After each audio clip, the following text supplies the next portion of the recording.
Monsieur le député. Maintenant, nous poursuivons avec un autre intervenant. Donc, je cède la parole à Monsieur le ministre délégué à l'économie et aux petites et moyennes entreprises. Merci beaucoup, Madame la Présidente. Je salue les collègues qui se réunissent cet après-midi sur cette motion de Québec solidaire concernant le projet de Marinvest Énergie à Bécomo. Et mes premiers mots seront, Madame la Présidente, pour le député de René Lévesque.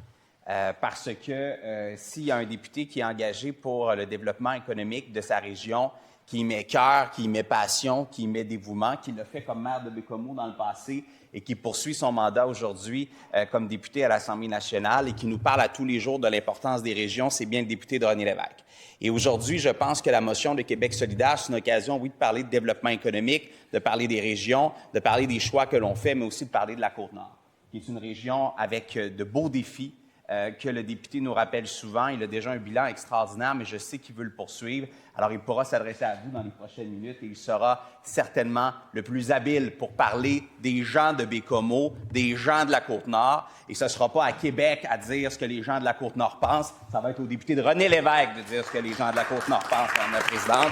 Et ça, je pense que c'est important. C'est très important.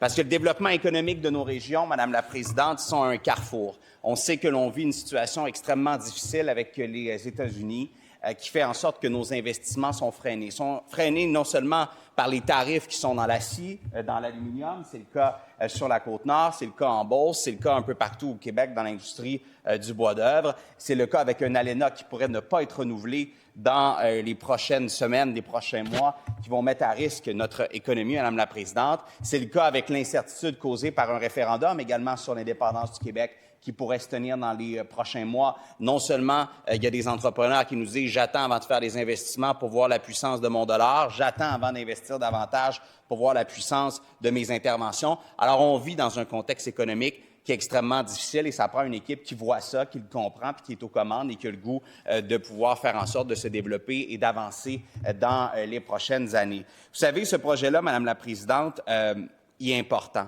On parle de 30 milliards de dollars sur une période allant de 2025 à 2032, qui a la possibilité de créer 300 emplois directs et indirects dans la région.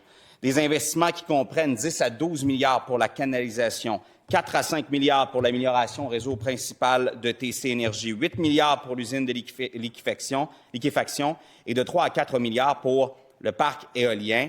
L'entreprise comme objectif de développer des systèmes de terminaux d'énergie marine durable grâce à un partenariat avec des spécialistes et des chantiers de fabrication de premier plan au monde qui utilisent le gaz naturel ou le GNL comme source d'énergie, tout en introduisant des technologies qui permettent de réduire les émissions de gaz à effet de serre, Madame la Présidente. Alors, on est capable de concilier l'économie et l'environnement ensemble avec ce projet-là, qui est non seulement porteur, mais qui nous permet d'avoir une stabilité d'investissement économique au Québec dans les prochaines années. Maintenant, je n'ai pas entendu de notre représentant de Québec solidaire, en tout respect, ne serait-ce que l'once d'une vision économique, Madame la Présidente. On ne les entend pas parler de tarifs, on ne les entend pas parler de référendum, on ne les entend pas parler de l'incertitude économique que l'on vit présentement au Québec, Madame la Présidente, et qui se poursuit. Alors, pour Québec solidaire, c'est simple. Les projets, on n'en veut pas, on ne veut pas les développer. On met ça sur pause. On dit que c'est tellement difficile puis que ça va être tellement dur, Madame la Présidente. Hey,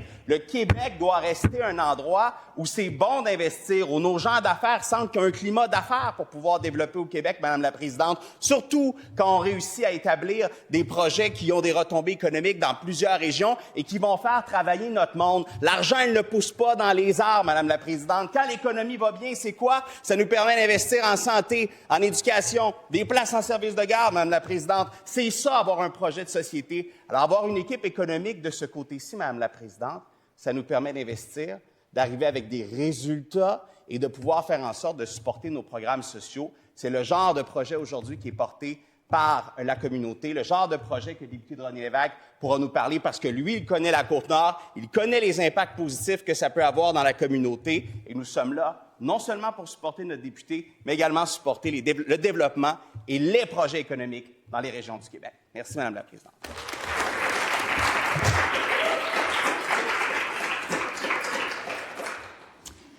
Je vous remercie, Monsieur le ministre. Maintenant, nous